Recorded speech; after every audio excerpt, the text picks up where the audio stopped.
Hi, I'm instructor Laura Brown, and I'm just going to go through a couple of the basic tools that we use here in stained glass here at the high school level. But these are tools that you can use at home or anywhere else. This is just kind of the basics, and I'm going to go through them one by one.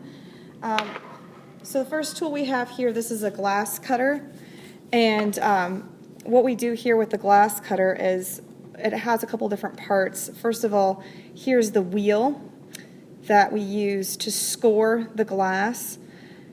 And here at the end, this can unscrew and we can put oil in it, and it helps keep the end here lubricated so that we can run across the glass. For purposes in this class, we usually have these little yogurt cups with a little bit of oil on a paper towel, and you can just put those in here and rub this on here and just use it like that. Or you can open up the back of the glass cutter like this and put a few drops of oil in it. Now you don't want to close this all the way, because if you do, then the pressure will build up and the oil will kind of spill out of the front here. So this is for scoring the glass. It doesn't actually break the glass, it just puts a hairline fracture on the glass that's going to help us break it eventually. So that's the whole purpose of this tool. The next tool we have here, these are called either grozers or combination pliers.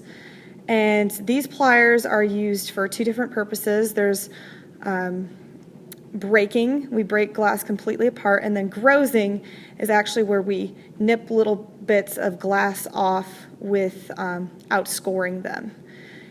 So it's done for both things. That's why they're called combo pliers, combination pliers.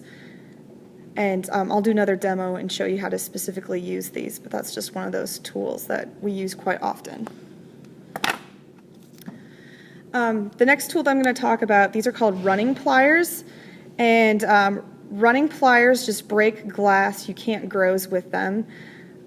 These are really good for long straight lines or slightly curved lines. When you get into smaller pieces, you really want to use the combo pliers, but for bigger pieces we use this. You'll notice that it has a little hash mark on here, and this is where we line up the score line with the tool. These only have a hash mark on one side, so you want to make sure that you find out what side that is, because that's the side that needs to be facing up. And these grips help protect the glass so the metal doesn't scratch it. This little screw here helps with the tension with the glass, and you can put the glass in there and see how hard you need to press down with it in order not to shatter the glass completely. So that's kind of a feel thing you need to go through. Another common tool that we use a lot, these actually aren't regular scissors, these are called pattern shears, and they have 3 blades to them.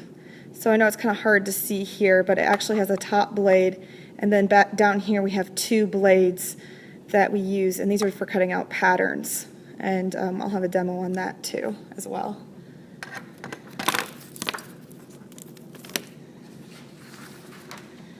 We have 2 different types of pattern paper. You'll have one pattern called your main pattern, and you will use just plain white copy paper for your main master pattern.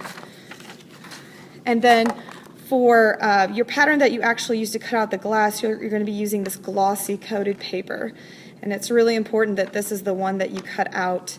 They're both very important that you have both of them. So that you're actually going to cut your pieces out of this paper. I know it's kind of hard to see, but it has a shine to it.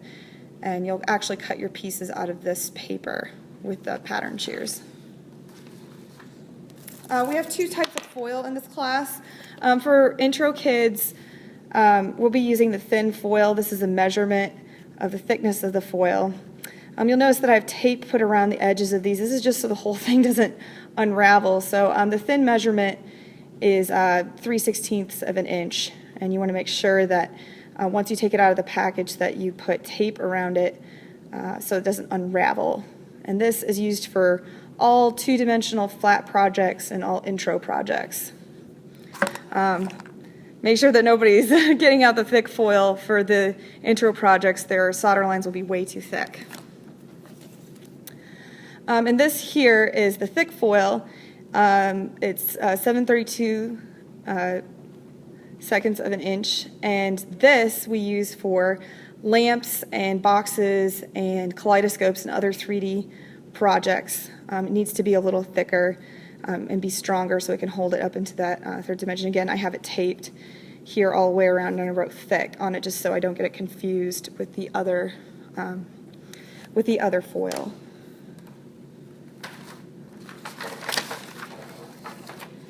The last thing I'm going to show you here is our safety glasses. These come in the classroom, and these you can get at any hardware store. These are great. I personally really like these, which I got at Walmart.